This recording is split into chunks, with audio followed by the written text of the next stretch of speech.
10 November 2020 সাল। আসসালামু আলাইকুম বন্ধুরা, আশা করি সবাই ভালো আছেন। আমি আমারকে রানা আর স্বাগতম জানাচ্ছি আমার সবুজ কৃষি চ্যানেলে। আজকে আমরা জানব পাকিস্তানি আনারের গাছে কিভাবে কলম করতে হয়। এটা আমার একটা পাকিস্তানি আনার গাছ। ছাদ বাগানের একটা আনার গাছ থাকবে না, এটা আসলে মানাই যায় না, কারণ এটা আনার গাছটা 12 মাসই ফলন দেয় এবং দেখতেও খুব সুন্দর।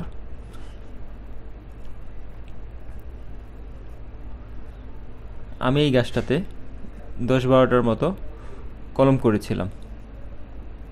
মাশাআল্লাহ, আল্লাহর রহমতে সবগুলো কলমই শিকড় চলে আসছে।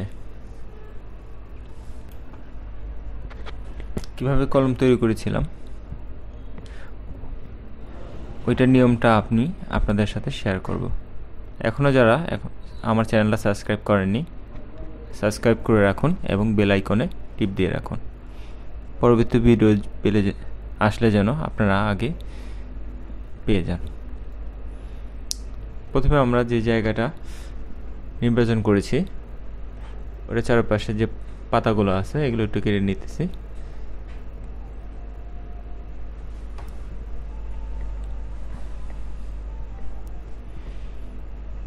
এই যে দেখতেছি আঙ্গুল দিয়ে দেখাইতেছি, এইখানে যে পাতাগুলো ছিল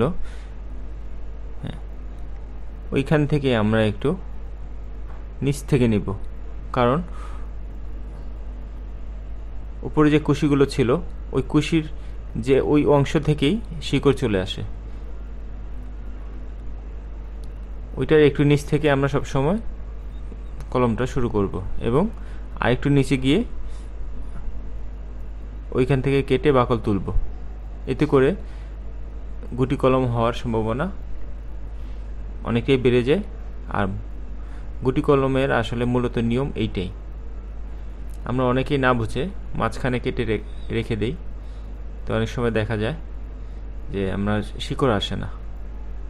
এই জন্য সবসময় আমরা এই জায়গা থেকে কুশি বের হয় ওইটার বা না বের হয়ে রয়েছে কিন্তু ওইখানে তো বুঝাতে যায় শাখা আছে, চোখ আছে, ছোট ছোট চোখ দেখা যায়, ওইগুলোর নিচ থেকে আমরা কাটবো, তাহলে ওইখানে শিকড়টা তাড়াতাড়ি আসে। এখন আমরা উপরে যে বাকলটা তুলে ফেলার পরে যে পিছলা একটা আবরণ থাকে, এটাকে ভালো করে আমরা আমাদের ধারালো চাকু দিয়ে পরিষ্কার করে নেব। এই পিছলা অংশটা যদি আমরা একটু ঘষে না তুলি তাহলে পরবর্তীতে অনেক সময় দেখা যায় এই জায়গাটায় যে উপরের যে চামড়া আবরণটা তুলেছিলাম ওইটা আবার চলে আসে এবং আমাদের কলম গুটি কলম রেডি হয় না। এই জন্য ভালো করে উপরে পিছল যে বাকলাটা আছে, এই যেটা আমি তুলে ফেললাম, এটা আপনারাও একটু চতুর্দিক থেকে ঘষে তুলে ফেলবেন।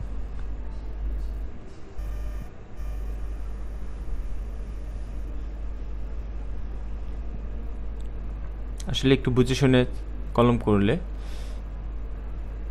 মিস যাওয়ার সম্ভাবনা খুবই কম।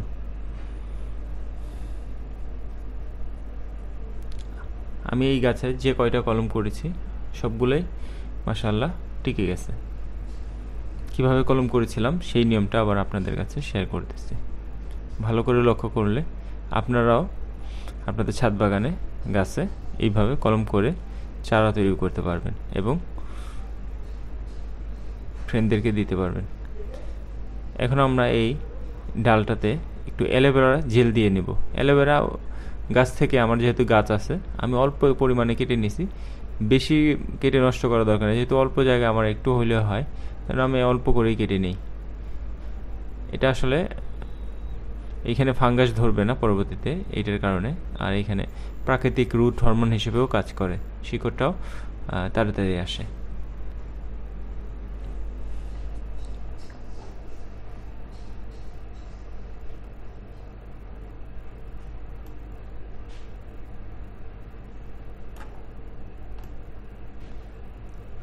আমরা একটা পলি নিয়ে নিব। পলিটাকে একটু গোল করে দেখেন, ভালো করে খেয়াল করলে আমার মতো করে বাঁধলে আপনাদের জন্য ভালো হবে। সুতলি দিয়ে ভালো করে নিচের অংশটাকে আঁকে ভালো করে বাইন্ধা নিব।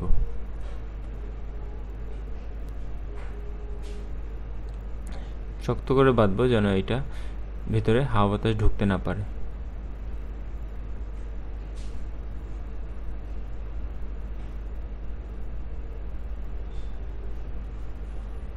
এখন আমরা এই জায়গাটাতে মাটি দিয়ে দিব।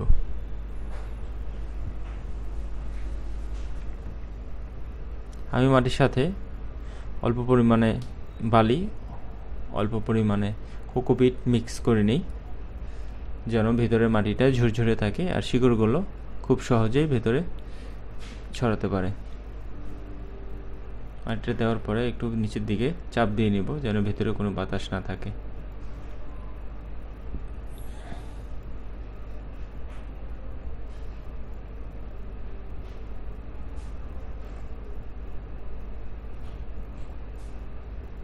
এখানে আঙ্গুল দিয়ে ভালো করে চাপ দিয়ে নিচ্ছি যেন ভিতরে বাতাস না থাকে।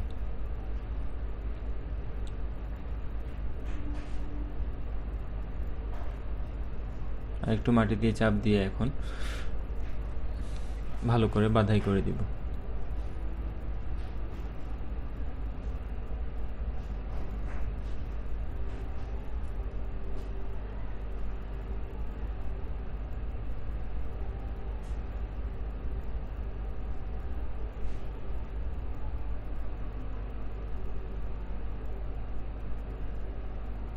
অনেকে 3 বারে বাঁধাই করে, আমি আসলে একটা সুতলি দিয়ে পুরোটা বাঁধাই করি। আপনারা ভালো করে খেয়াল করলে আপনারাও পারবেন।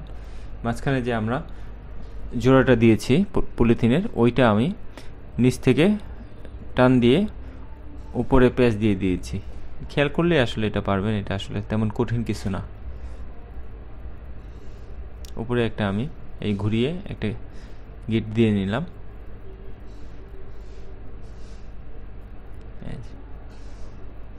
এখন এই পাশ থেকে এদিকে ঢুকিয়ে সুতলিটা পেটটার ভেতরে চাপ দিব। দেখেন ভিতরে যদি অতিরিক্ত কোনো বাতাসও থাকে বের হয়ে যাবে এমনিতেই। এখন আমরা বাঁধাই করে দিব। আজকের মতো আমাদের কাজ এখানে শেষ। হ্যাঁ, খেয়াল করব মাঝে মধ্যে যদি দেখি ভিতরে মাটিটা শুকিয়ে যায় তাহলে আমরা সিরিঞ্জ দিয়ে ভিতরে পানি দিয়ে দেব, সুই দিয়ে, যেন একটু ভিতরে পানি পায়। এই জিনিসটা অবশ্য খেয়াল রাখবো।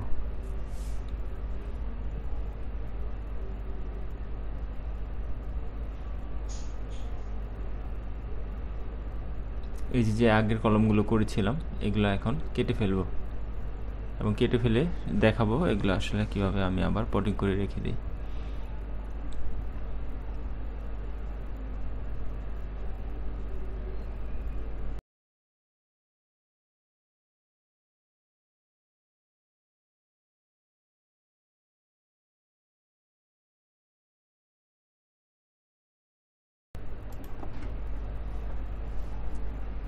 এখন আমি একটা পটিং করে দেখায় দিব।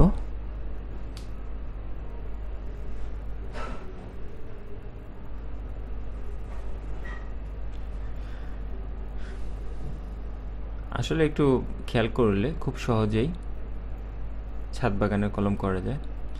ফল হয়ে গেছিলো আসলে, আমি যখন কলমগুলো করেছিলাম তখন এই ডালটাতে ফল ছিল না, যার জন্য আমাকে কলম হয়ে যাওয়ার পরে ফল সহকারে আমাকে কেটে ফেলতে হয়েছে।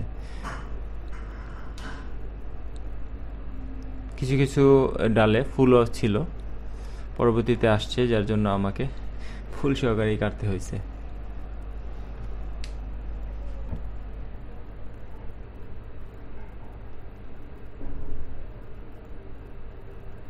একটা ডালে 3টাও হয়েছে, 4টাও হয়েছে, এক সিরিয়ালে 2টাও হয়েছে।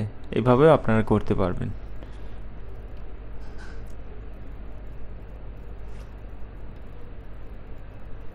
আশা করি ধারণা পেলেন। এইটা আমি একটু খুলে সুতলিটা কেটে আপনাদেরকে দেখাই দিচ্ছি। আসলে আপনারা কীভাবে সুতলিটা খুব সাবধানে কাটবেন যেন ভেতরে শিকড় কেটে না যায়।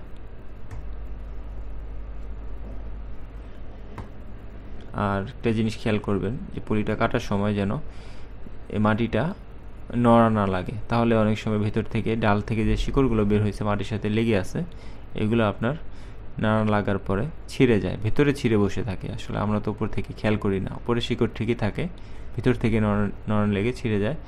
গাছটা লাগানোর পরে এই কলমটা তখন দেখা যায় পাতাগুলো শুকিয়ে কলমটা মারা যায়।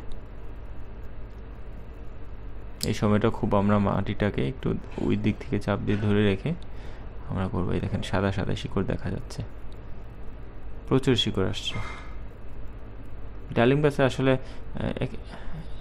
1 থেকে 1.5 মাসের ভিতরেই শিকড় এসে রেডি হয়ে যায় কলমের চারা, বর্ষা সিজন থাকলে।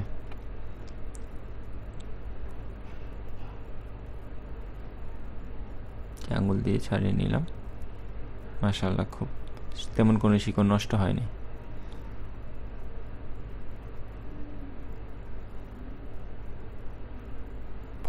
ফলটা কেটে ফেলে দিব পরে, হয়তো বা আপনাদের ছিল যার জন্য দেখানোর জন্য রেখে দিয়েছি। এটা একটা মাতৃ গাছ আসলে।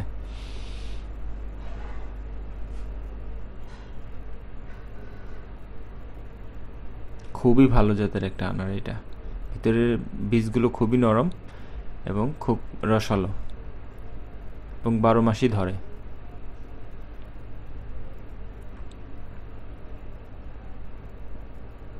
এটা একটা অরিজিনাল পাকিস্তানি জাত।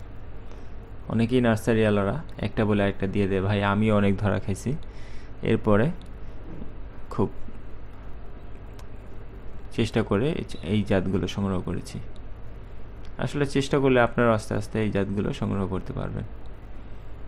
10টা ডালিম গাছ রাখার চাইতে 2-3টা ভালো জাতের রাখবেন, যেগুলো বীজও নরম, রসালো থাকে ভেতরে।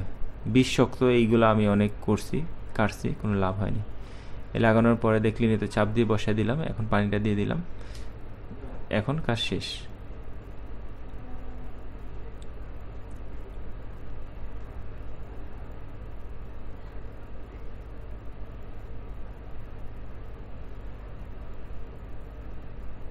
এইভাবে সবগুলো লাগাবো, একটা দেখাই দিলাম, আশা করি আপনারা সবগুলো বুঝবেন। সেম প্রসেসে বাকিগুলো আমি লাগিয়ে দিব। দেখেন সবগুলো এখন ওই যে ফুলও দেখা যাচ্ছে। আসলে জানি না এবার ফলন খাওয়া হবে কিনা, আশা করি আবার ফুল আসবে। হ্যাঁ, 10-12টা হবে চারা, আলহামদুলিল্লাহ। দেখেন প্রায় 15-20 দিন পরে এগুলোর আপডেট। ওইটার যে ফলালা গাছটা, ওইটা পাতাটা কিছু হলুদ হয়ে গেছে। এটা আমাদের লাগানোর পর ডালিম গাছের নিয়মেই পাতা হলুদ হয়ে যায়। এই যে দেখেন, এটার আবার ডালটার পাতা পুরো সম্পূর্ণই ভালো আছে, মানে গাছটা মরেনি। এগুলো ছাড়ার পর আবার নতুন পাতা আসবে। আশা করি ভালো লাগলো আপনাদের ভিডিওটা। যদি ভালো লেগে থাকে অবশ্যই আমার ভিডিওটা লাইক, কমেন্ট এবং শেয়ার করবেন এবং আমার সাথেই থাকবেন। ধন্যবাদ। আসসালামু আলাইকুম।